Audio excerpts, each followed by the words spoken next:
Pokémon Home. On the surface, a simple tool used to move and organize your Pokémon, but look deeper and you'll find it's so much more.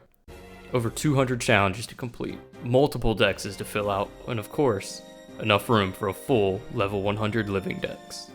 This is a series of videos chronicling my journey over the next few months as I attempt to do the impossible, 100% complete Pokémon Home. Can you smell that in the air? The influx of clickbait videos, websites posting articles that provide no information at all, and baseless complaints being echoed around the internet.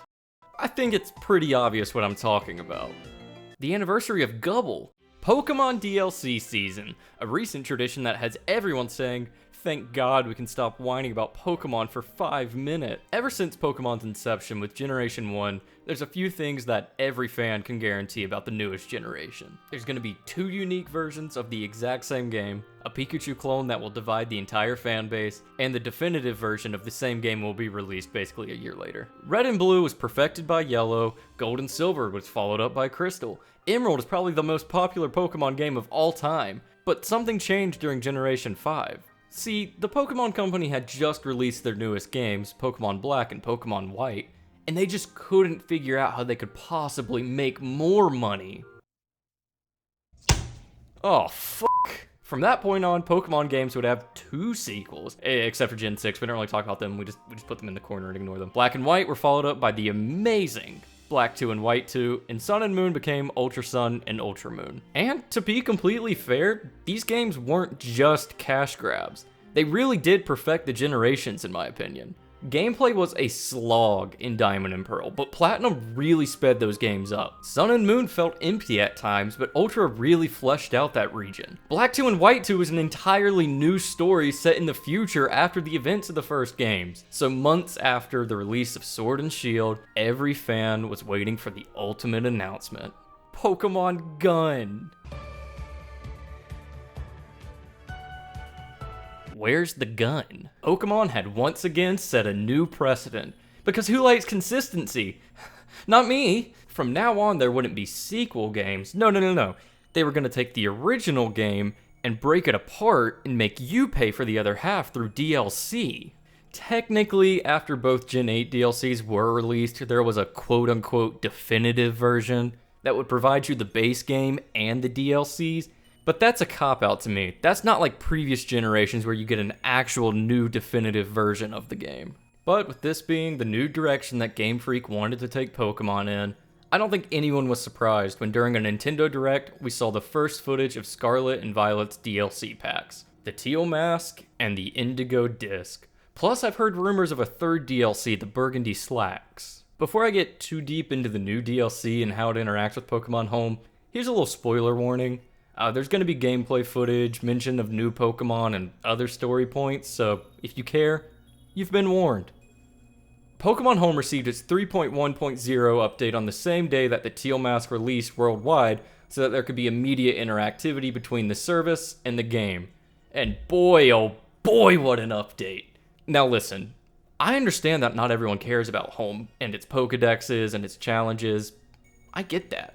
But for all the little gamer goblins like me, this update is a mess. There were a total of 0 new challenges related to the DLC. The only new challenges we did get were related to the previous Paldea Index, and guess what? They're completely broken. You cannot gain any progress on these challenges if you have already completed your Paldea Index in Home.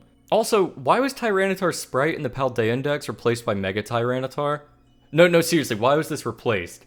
I can't find the sprite from anywhere else and it just showed up out of nowhere. None of the other sprites were changed, and they fixed it after like 2 days.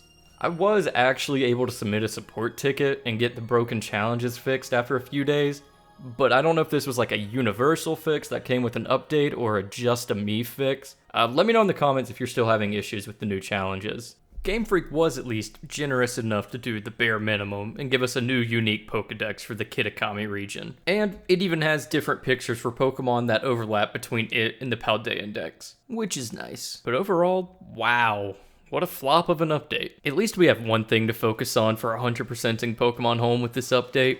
We can complete the Kitakami Dex. For my quick 5 to 10 second review of the DLC, It's fine. Suffers from Pokemon story syndrome, aka click A until something happens, then run to a new area. The Kitakami region looks really nice in some places, and the new additions to the Pokedex were some very solid and welcome choices. Level 100 Magikarp spawning in the wild is neat. There's a few too many Fire Emblem hairstyles for my liking, but overall the best part of the new DLC is the new mythical Pokemon, Ogerpon. They're such a little fella. Emo Ursaluna also exists now, I guess. Despite Pokemon Home not providing any new challenges for us, we can still set out to complete the Kitakami Living Dex.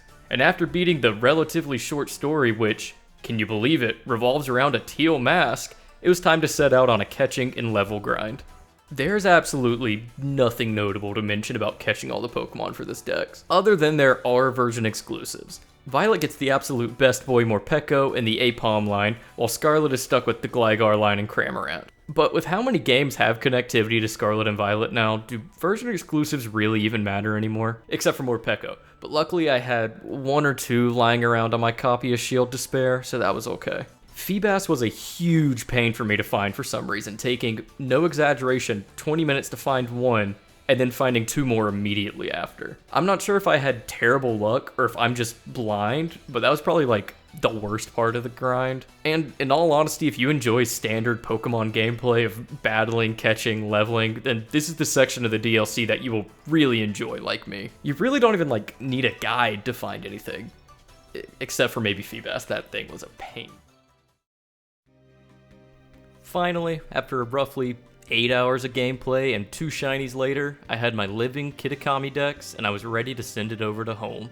Here's something to keep in mind if you're trying to complete this too. In order for your Pokemon to count on your Pokemon Home Kitakami dex, they have to be caught in the Kitakami region. Now, all that means is, say you have a Morpeko from Pokemon Shield, you just need to trade it over to Pokemon Scarlet, hatch an egg, and that egg will now count as caught in the Kitakami region. I know I joked about Pokemon DLC being a cash grab a bit at the start of the video, but honestly, if you enjoy the Scarlet and Violet gameplay, then the DLC's worth it. I'm not crazy about these games, but I can't lie that I did enjoy myself as soon as I finished the story. But from a home completionist standpoint, you sadly do need to buy the DLC just to complete the new decks. And who knows, maybe we'll receive some new challenges in the future.